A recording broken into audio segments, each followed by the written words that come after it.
నేను చంపేస్తాం అని నన్ను కూడా అన్నారు ఈసీఐలో పనిచేసినప్పుడు. తిక్కలోడా ఏందిరా నువ్వు చేసేది, నీది నీ భాషలో నువ్వేం మాట్లాడుతున్నావు ఏం అర్థమవుతుంది తెలుసా? నిన్ను నీ పరమ తండ్రి దగ్గరికి పంపిస్తాం, సృష్టికర్త దగ్గరికి పంపిస్తాం, ఆనందలోకానికి, మహిమలోకానికి, నిత్య మహిమానంద ప్రపంచానికి పంపిస్తామని వినబడుతుంది. చంపేస్తాం. తిక్కలోడా నీకేం తెలుసు చావంటే మాకు తెలుసు. చనిపోయి లేచిన వాడు మా గుండెల్లో ఉన్నాడు. చావంటే భయపడతామేంటి స్టూపిడ్ ఫెలో? ఎవడికి మీలో దమ్ముందో, ఎవడు మగాడో వచ్చి నన్ను టచ్ చేసి చూడండి అన్నాను. గ్రౌండ్లో నిలబడ్డాను 20 నిమిషాలు. అందరు అక్కడక్కడ సందుల్లో దాక్కొని మెడకాయ బయట పెట్టి సాచి ఇట్లా చూస్తున్నారు. వీడు వాడిని చూసి అని, వాడు వీడిని చూసి ఇట్లా. నువ్వెళ్ళి నేను వస్తారు, నేను ఒక్కడిని వాళ్ళు 100 మంది, నేను ఒక్కడిని వాళ్ళు 100 మంది చుట్టూ చూస్తున్న ఒక్కడిని సింహంలాగా. అప్పుడు ఇంత లావులేనండి, స్కిన్ అండ్ బోన్, సన్నగా ఉన్న సురేష్ లాగా, ఎడ్ల సురేష్ లాగా.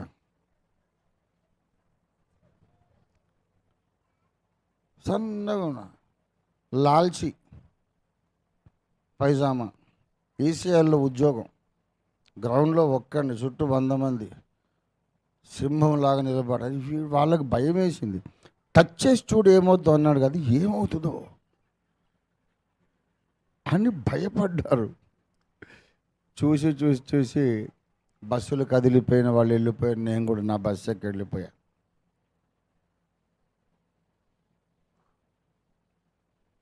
అందరూ మతోన్మాదులు. గ్రాహం స్టెన్స్ గారిని చంపేసినటువంటి ఈ మణిపూర్ దుండగాల బ్యాచ్ వాళ్ళండి. వాళ్ళ లీడర్ వచ్చాడు నెక్స్ట్ మార్నింగ్, రంజిత్ గారు మేము చాలామందిని కొట్టామండి, కొంతమంది అయితే చచ్చిపోయారు కూడా, స్పాట్లో కాకపోయినా మేము కొట్టిన దెబ్బలకి 3వ రోజు 4వ రోజు చచ్చిపోయారండి. చాలామందిని కొట్టామండి, కానీ నిన్న మిమ్మల్ని చూస్తే మాకు భయం వేసిందండి. ఎందుకో మాకు అర్థం కావట్లేదండి, మీలో ఏదో ఉందండి. సారీ అండి, మమ్మల్ని క్షమించమన్నాడు. I forgive you. ఏం భయపడకు, నాకు నీ మీద ఏం కోపం లేదు. కోపం ఉంటే కథ వేరేగా ఉంటే నేను వరంగల్లోని, కానీ కోపం లేదు, నేను క్షమించేశాను, అది మర్చిపోయి. ఇంకా మీ మతం మీది, నా ధర్మం నాది, లెట్ us బి ఫ్రెండ్స్ అని చెప్పాను. 4 రోజులు అయ్యాక మా ఇంటికి భోజనానికి రమ్మని పిలిచాడు.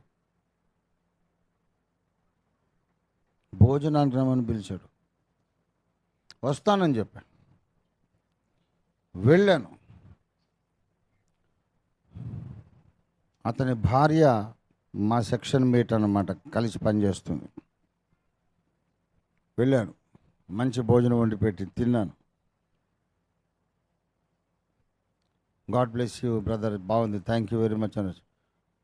ఈసీఐలో నా క్రిస్టియన్ ఫ్రెండ్స్ అందరూ వచ్చారు.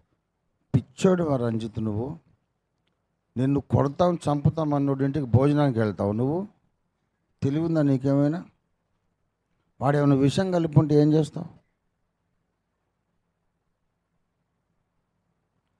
అని అంటే నేను అన్నాను, వాడు విషం కలపడు నాకు తెలుసు, పశ్చాత్తాపడుతున్నాడు, నాతో స్నేహం కోరుకుంటున్నాడు, వాడి భార్య చాలా మంచిది, ఇట్లాంటి దుండగానికి ఆమె సహకరించదు, నాకు తెలుసు. వాడి మంచితనాన్ని నేను నమ్మాను. ఏం అవ్వలేదుగా, మీరు ఎందుకు బాధపడుతున్నారని చెప్పి.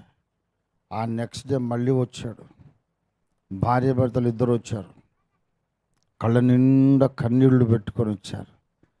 మీరు మా ఇంటికి వస్తారు అనుకోలేదండి, వచ్చారు, భోంచేశారు, ఆశీర్వదించి వెళ్ళారు. ఏం గుండె ధైర్యం అండి మీద, అసలు ఆశ్చర్యంగా ఉందండి.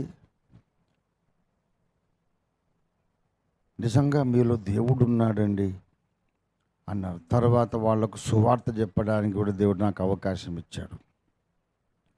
దేవుని బిడ్డలారా, ఎందుకు ఇంత స్టోరీ చెప్పానంటే, పరిశుద్ధాత్మ దేవుడు మన తల మీదకి వచ్చిన తరువాత మన క్యారెక్టర్ మారిపోతుంది. మన క్యారెక్టర్ మారిపోతుంది. మన వ్యక్తిత్వంలో సమూలంగా మార్పులు తెస్తాడు ఆయన. ఇంటికి చుట్టాలు వస్తే బల్ల కింద దాక్కున్న శాల్తీ ఇది. ఆ శాల్తీకి ఈ శాల్తీకి ఏమైనా పోలికుందా? అస్సలు పోలిక లేదు. మా అక్కోళ్ళని నమ్మరు, వాడేంటి అలా తయారైపోయాడు అంటారు. నన్ను ఎత్తుకొని పెంచిన వాళ్ళు, అన్నం ముద్దలు పెట్టిన వాళ్ళు అంటారు, వీడు మొత్తం మారిపోయాడండి, అసలు మా తమ్ముడేనా అని.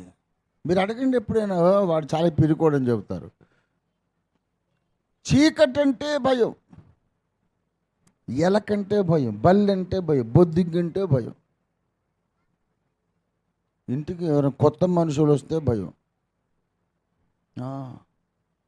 అట్లాంటి పిరికోడిని పరిశుద్ధాత్మ అగ్ని జ్వాలలు దిగి వచ్చి మొత్తం క్యారెక్టర్ అంతా మార్చేసింది. దేవుని స్తోత్రం కలుగును గాక.